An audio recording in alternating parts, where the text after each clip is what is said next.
Hey guys, it's Nova. I'm coming at you this time with my final review of this year's Toronto International Film Festival. The films that I've seen, I've only seen a handful this year, but here we are.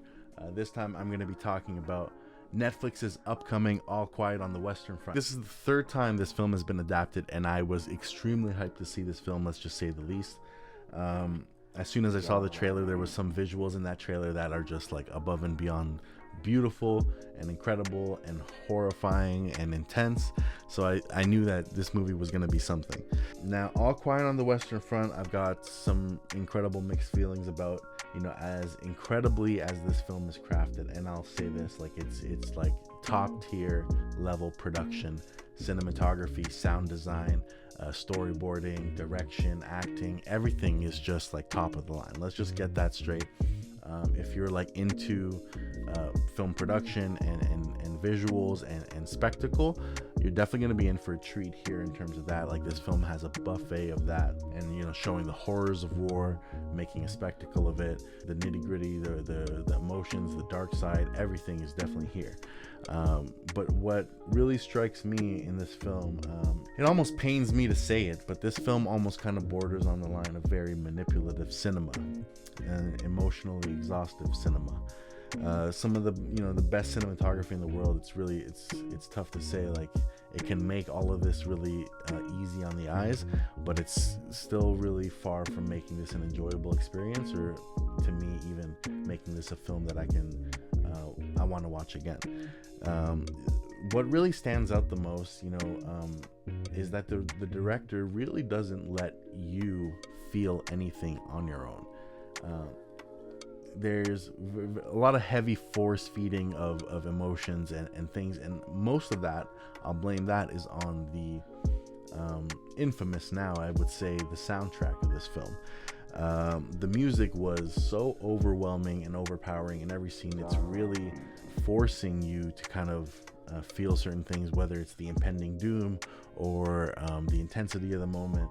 To me, that kind of took away some of the power of some of the great scenes. Like, there's this one scene near the beginning where these young soldiers are about to go into war the next day. They're having dinner, they're drinking, they're all like reminiscing, and the music is like overpowering, dramatic, like ominous, dark, deep tones that are like obviously insinuating that they're going to war tomorrow. Whereas I would have really much preferred, seeing that come out in their dialogue and their performances in that moment. Maybe they're caught up and they're laughing and they're talking, and then somebody says something that makes everybody realize that tomorrow is the big day, and that death could strike any moment. A really, really strong angle of this film is how it focuses on these young soldiers who are patriotic and eager to go to war and eager to sign up, but they don't really know that the horrors of war are ahead. A lot of the musical cues and the way the things are framed, I would say there almost feels like there's a bit of an agenda in terms of how it's framing things emotionally and trying to make you side towards one country over the other. I really would have enjoyed this film more if it didn't have a striking, uncanny, way too on the nose resemblance to two of the greatest war films ever made. If you took Come and See, the classic Russian horrific anti-war film, and Sam Mendes' 1917, you ultimately have mostly everything that this film provides. Both those films, Come and See and 1917, have something that make them stand out above the rest. Come and See is the most horrific, visceral depiction of war, maybe of all time, right? And people have held that film to such a high regard, from the way it's shot to the color tones to the horrors that it portrays. There's something about that film that stands above the rest. And also, 1917 had a whole new element of spectacle. Obviously, there wasn't as much honesty and grittiness to 1917's story. You had Deakins literally flexing on the world, putting on a masterclass of cinematography, and that night flare sequence might be one of the best action sequences, suspense sequences, military sequences that I've seen in a long time. All Quiet on the Western Front right away has some strong contenders in competition, right?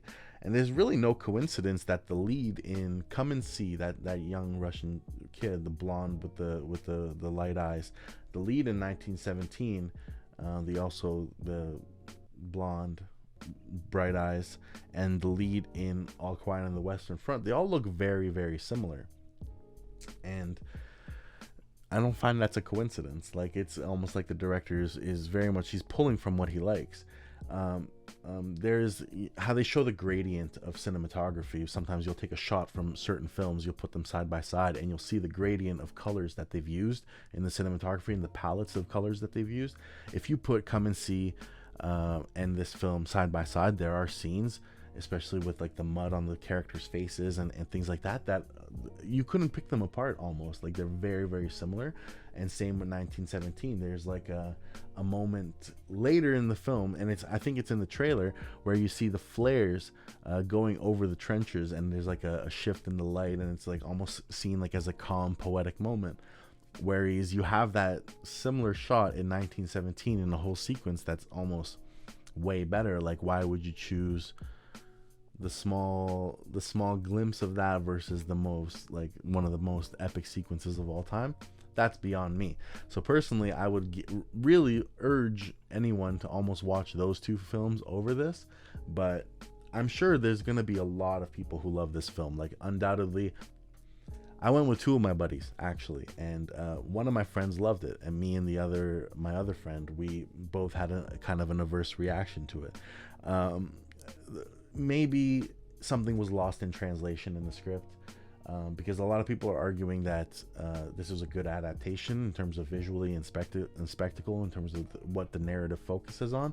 But again, maybe something was lost in translation or something, because I really had problems with the script.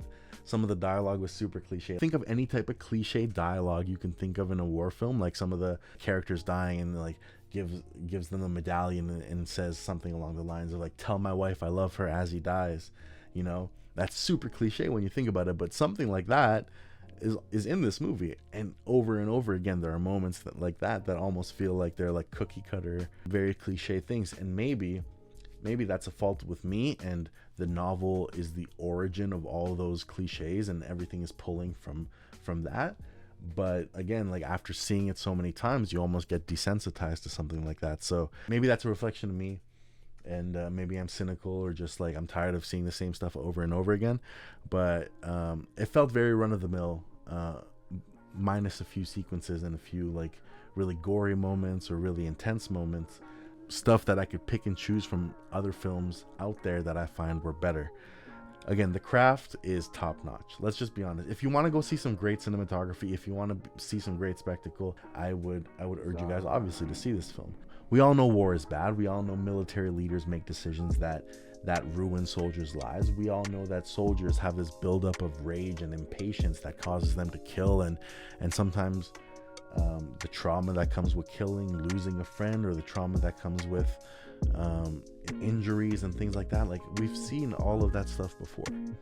So maybe I'm cynical to say that I didn't want to see all of that again in 8K incredible cinematography. But again, there is a market for that, I'm sure. In all honesty, all of that incredible craft and skill, the director, the cinematographer, the sound designers, that team could have really done something unique and original.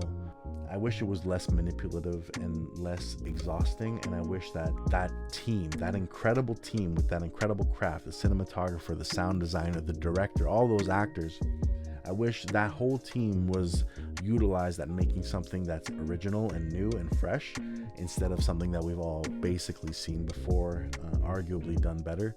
There are going to be some visuals in here that are going to make some people a big fan of this. And judging by the reviews on Letterboxd or the reviews that I've seen, like, there are a lot of people who like this, and there are a lot of people who also feel like me and feel like there's a different type of angle here that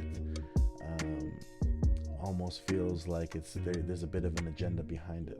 But ultimately, I really did have some mixed feelings about it. Again, if you did like what you hear, if you think that it's a hot take, but I make some sort of sense, please do like or dislike, subscribe, join me in some conversations, some discussions. I'm very open to being wrong about this film.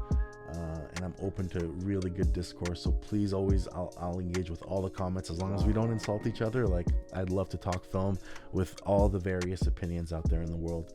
So yeah, I'm really enjoying doing this, and I'm probably going to do a lot more of these. So hopefully you guys are enjoying this, tuning in. Again, my name is Nova. Just a filmmaker, screenwriter, film lover from Toronto with sometimes some crazy opinions. So thanks for tuning in. It's Nova. Peace out. And guys, that does it for my recap, my reviews of the 5 films that I saw at the Toronto International Film Festival this year. TIFF 2022 was a blast. But, you know, usually I see a lot more films. I've seen about 13 to 25 films in the last couple of years at each festival. This year, I was really busy with some other camera work and stuff like that, and some other gigs that I had. So unfortunately, I wasn't able to do it. It doesn't mean that there are not some other great films out there. It just means that I missed them. Some other ones that are supposed to be great, obviously Glass Onion. I heard a lot of great things about RMN. I heard a lot of great things about Holy Spider, a film with a really touching topic that's super relevant today. So again, I'm going to be hoping for all those movies to come out really soon so I can catch them. Glass Onion obviously should be on Netflix pretty soon. But in the meantime, this is Nova. Cheers. I'll talk to you guys later.